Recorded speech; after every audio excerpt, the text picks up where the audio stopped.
Hey everyone, welcome back to Love Wins, where the truth matters because it's the truth that sets us free. Why do I keep saying that? Because without truth, we have nothing.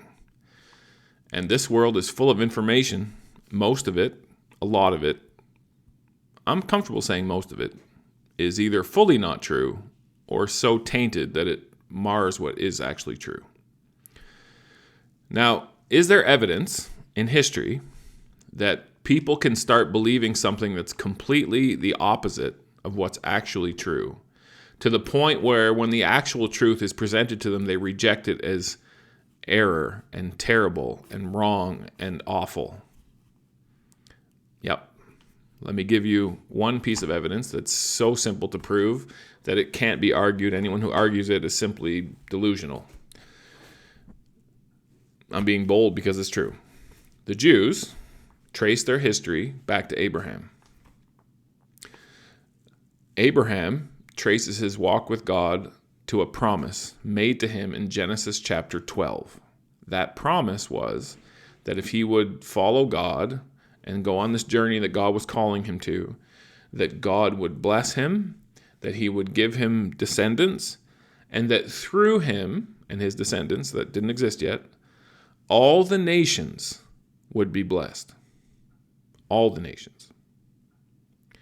And you fast forward a couple thousand years, and you get to Jesus' day, where the Jews called the other nations names, wanted nothing to do with them, and hoarded God to themselves. They were nationalistic, they were racist, they were prejudiced, they were arrogant, they were self-involved. And when Jesus came and demonstrated through his life and his teachings that God was a God for all people, that there were no walls and no borders, they were offended to the point that they killed him. They killed him for teaching the very truth that their nation was built on because they had lost sight of it. Wild, right? Wild that we can come to a place where we see truth as error and error as truth. But it happens. I just showed you that it happens. Now I'm going to share with you something today. I've shared with it before. I did an episode on it. Someone reached out to me a couple weeks ago, well-meaning, awesome person. Love them that they reached out to me. Love them that they brought the concern to me. Hope people keep doing that. They wanted me to go back to that episode, which I'll refer to in a minute, and correct it because I had made a mistake. Because they had done some reading, awesome, and they'd come across a verse that said what I said the Bible doesn't say. So in the episode that I'm referring to, I exposed the fact that the document God wrote and gave to the Israelites at Sinai, which we call the Ten Commandments, is never called the Ten Commandments in the Old Testament. Never. Now, the word commandments exists in the Old Testament, but not in reference to that document. But there is a reference in Exodus 34:28 that in some English translations does appear to call that document the Ten Commandments. But if you go into the Hebrew, it's actually the 10 words. Word is a super common word in Hebrew. There's no mistaking what it is. It's used 1,441 times. So in one verse, it calls the document that God wrote with his own finger and gave to us the 10 words. So I don't need to go back and correct what I said. That may come. That may already need to happen for other things I've said. But on that thing, I don't need to change anything. I don't need to go back. It is not the Ten Commandments. You say, well, how could it be that 99.9% of the Judeo-Christian world refers to that document that way, and you're telling me that's not what it is? I'm not trying to tell you anything. I'm telling you what the Bible says and doesn't say. So you can take your Bible, pick up the book of Exodus, where Sinai and the whole story exists, starts in chapter 19, and you can read it, and you will not find anywhere, except for that one verse that appears to do it in some translations, where that document that God wrote with his own finger is called the Ten Commandments. So we say, well, does it matter? Like, are you just nitpicking over foolishness? Trust me, I've been a pastor for 25 years. There are lots of people who want to nitpick over foolishness. I'm not one of those kinds of people. I'm telling you this not because to make a point, to be interesting, or to be provocative. I'm telling you because it matters. I'm telling you because that name makes the document something that it was never intended to be. Some people, when they hear me present this, they think that I'm doing away with the commandments, because in my Christian world, Seventh-day Adventist world, you don't do away with the Ten Commandments, which I agree. But that's not what they are. So I'm not removing them. I'm not saying God didn't give us something and that something isn't important. What I'm saying is, if we take it for what He called it and understand it for how He understood it and intended for us to understand it, it becomes something completely other than what we've made it to be. And that difference is night and day. That difference is east from west. That difference is truth from error. That difference is God from Satan. You couldn't be more different. So what do you mean? If you do a Google search, 10 Commandments, you'll get tons of pictures. One of the first ones that popped up when I did it is this one. You'll notice when you look at it that the third commandment is the Sabbath commandment. And when I say commandment, I'm doing this for tradition. That's what we've called them. So the Sabbath is the third, but normally it's the fourth. So why is it the third? The ninth and 10th in the original is actually just one, and it's the 10th, but they split the 10th into two and made two out of it. What's missing? The second one. So someone in history took the only document God ever wrote with his own finger. He didn't write Genesis, Exodus, Leviticus, Numbers, Deuteronomy. The only thing we have that God personally wrote is this document on stone given to Moses. And we're going to edit it? Think about that. Think about the implications of the fact that we would edit that. Why would we do that? And who would inspire us to do that? Should be obvious, right? So the second one's missing, about idols, which moves all the rest of them up one. And so the 10th has to be split in two so that it remains 10. And it looks like there's still 10. All right, next one. This one has the 10, and they're in the right order, and none are missing. But there's a title, 10 Commandments. Where'd the title come from? Didn't come from God. Not what He called it. Furthermore, there is something missing. And the something missing is missing in almost every remake, drawing, picture that you'll ever find, is the beginning. Now, if you went to school and you learned how to write essays, you learned how to write an introduction, and then the body, and then the conclusion. And you know from learning how to write essays that of all those three components, the introduction is the most important. If your introduction isn't clear and giving direction to the rest, your reader doesn't know where you're going. It doesn't know how to understand. The reader doesn't know how to understand the rest. It turns into a mess. The introduction is key. So we took the introduction and we cut it off. We just got rid of it. Like it's not even there. And we begin with, "You shall have no other gods before me." Why did we do that? What was the introduction? What's supposed to be there that isn't there? This is how God began. "I am the Lord your God, who brought you out of the land of Egypt, out of the house of bondage.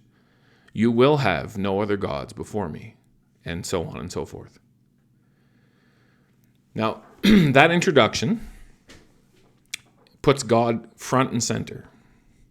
I am the Lord your God.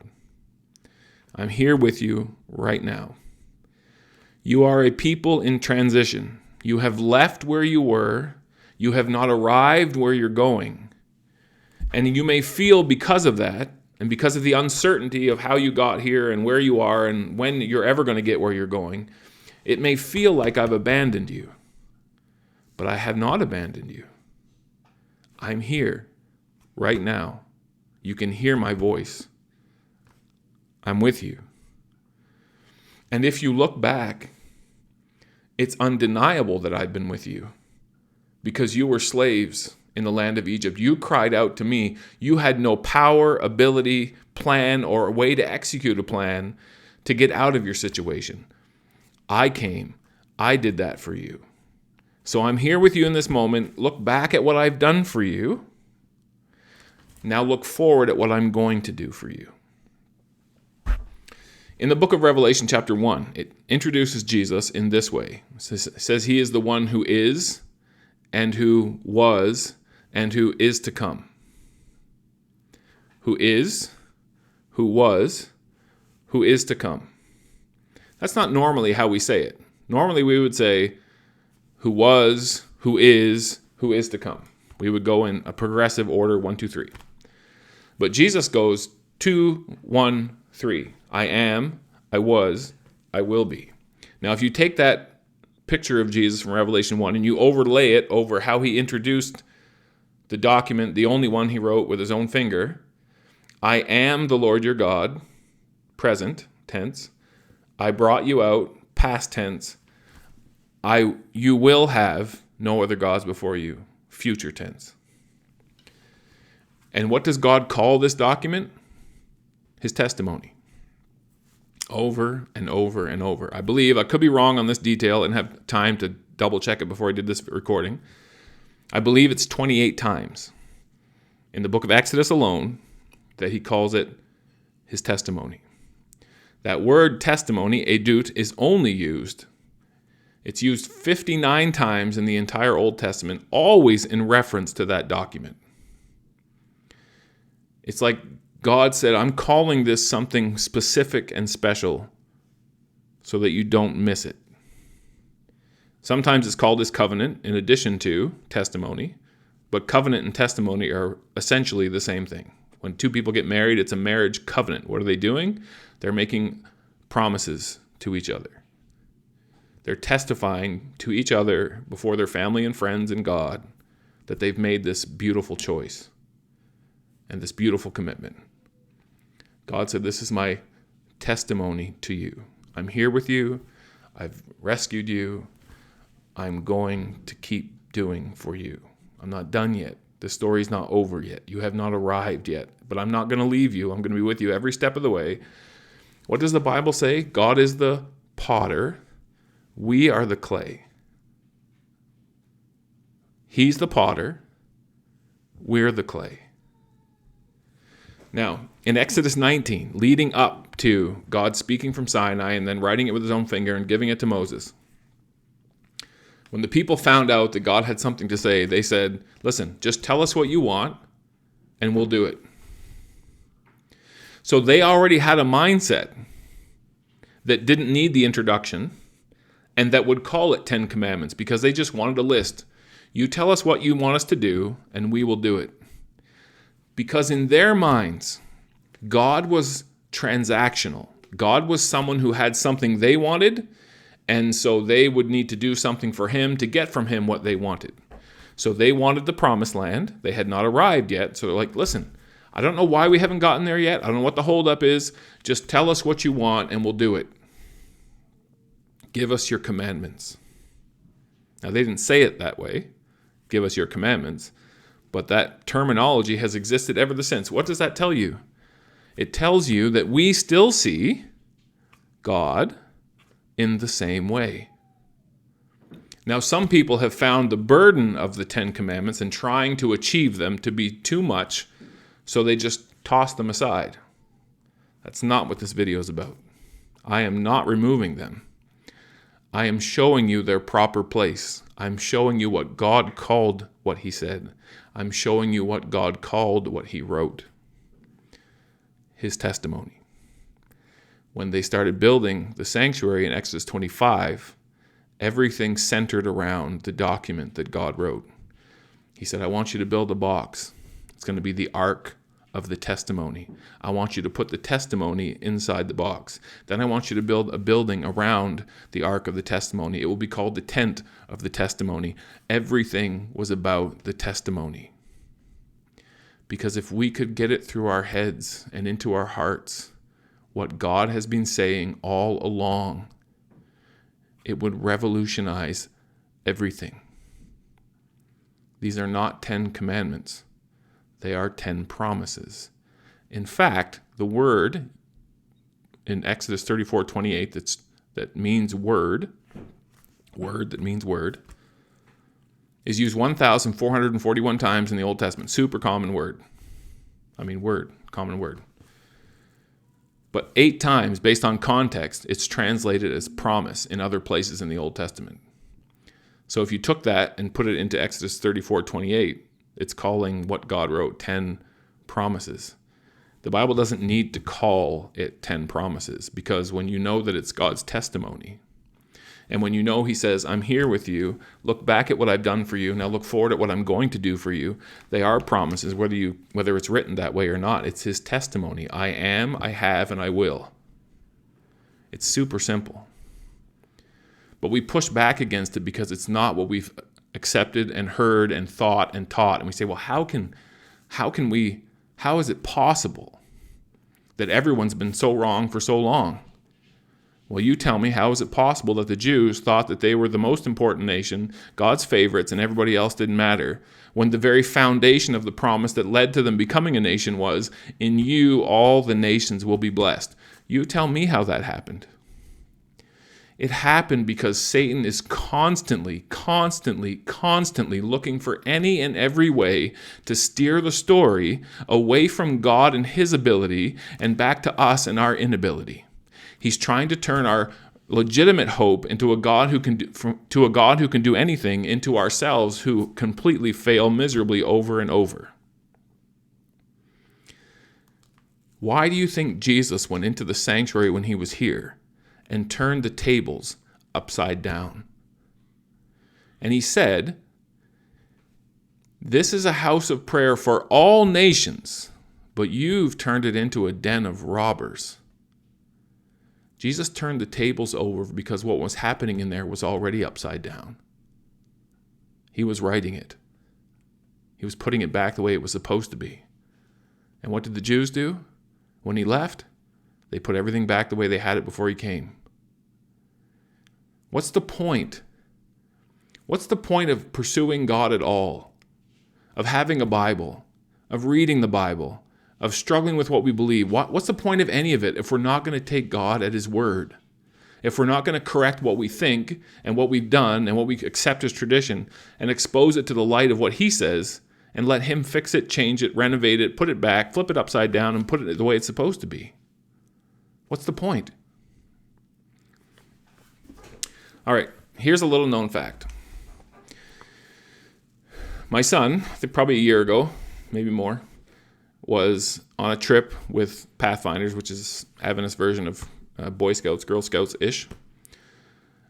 And they were going to a Bible challenge, so they're practicing or whatever. And anyways, one of the leaders said, where in the Bible do we find the 10 Commandments? Well, my son already knows that they're not 10 Commandments, but he's not going to be ignorant or whatever about that. So he just said, he answered the question, Deuteronomy 5. And the leader said no. And my son said yes. And the leader said no. So my son dropped it. But there is God's document that he wrote with his own finger in Deuteronomy 5. It's also in Exodus 20, but it's in Deuteronomy 5. And Deuteronomy 5 comes after Exodus 20. You say, well, why does that matter? Because if you know the story, you know that Moses came down from the mountain holding this document, 2 tables of stone in his hands. He saw what Israel was doing, the opposite of what they promised, right? They said, listen, tell us what to do and we'll do it. So God speaks. They already heard God speak. They already knew what the list was. They didn't have the written copy yet, but they already knew.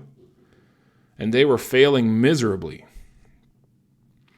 Moses was so upset by what they were doing and by the idea in Moses' own head that this was an agreement whereby they had to do in order to get, that he smashed it. He's like, this contract, this covenant is null and void because we failed. So what's the point? And he smashed it. The only thing God had ever written, and Moses smashed it because he was convinced we failed, it's over.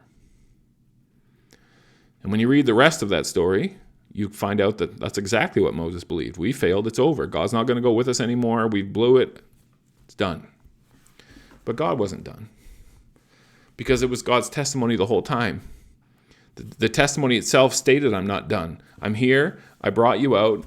Here's what I'm going to do. And I'm not done yet. When you get frustrated with who you are and how you are and the things you struggle with, Just remember, God's not done yet. It's not on you. He's the potter. You're the clay. So God calls Moses back up, and he gives him a second set. The second set is not the same as the first set, because God knew we were going to edit it. So he took the introduction, I am the Lord your God who brought you out of the house of Egypt, out of the land of Egypt, out of the house of bondage, and he inserted it into the fourth. Observe the Sabbath. 6 days you shall labor and do all your work, but the seventh day is the Sabbath of the Lord your God. And then at the end he says, remember, you were slaves in the land of Egypt, and I brought you out with a mighty hand and an outstretched arm. Every week when we gather to worship our God, it should be a reminder over and over that we have a God who made promises to us. And so far, he's kept every single one. Why would he stop now? So when he says, I brought you out, you will have no other gods before me, he's making a promise. Now you tell me, be honest. If our hope as humans is in what we can do, what we can accomplish, if it's in our faithfulness, our ability to just, God, tell me what to do and I'll do it. If that's what our hope is in, how much hope do we have? But if our hope is in the God who made us, the God who heard our cries and came down to rescue us from bondage, if our hope is in the God who sent his Son to live here, misunderstood, pushed back against, argued with, ridiculed, if our hope is in the one who, while we were yet sinners, died for us, and while he was dying and being mocked and being made fun of and told to rescue himself if he was truly the Son of God, in the midst of all of that skepticism and anger and angst said, forgive them, Father. They don't know what they're doing. If our hope is in the one who the Bible says that when we are faithless, he faithful remains. If our hope is in him, then we have hope. Legitimate hope. I would even go so far as to say inevitable hope. Because what God says he will do, he will do. Now the book of Hebrews, in chapter 3 and 4, says that the people in the Old Testament never entered God's rest because of unpersuadableness. Later in Hebrews, it says, without faith, it's impossible to please God. Religion will tell you, and your own head will tell you, that your hope depends on you. But the Bible story says that our hope depends on believing in the one who is our hope. They're not 10 commandments. They're 10 incredible promises from an unfailing, unwavering, faithful God. We'll see you next time.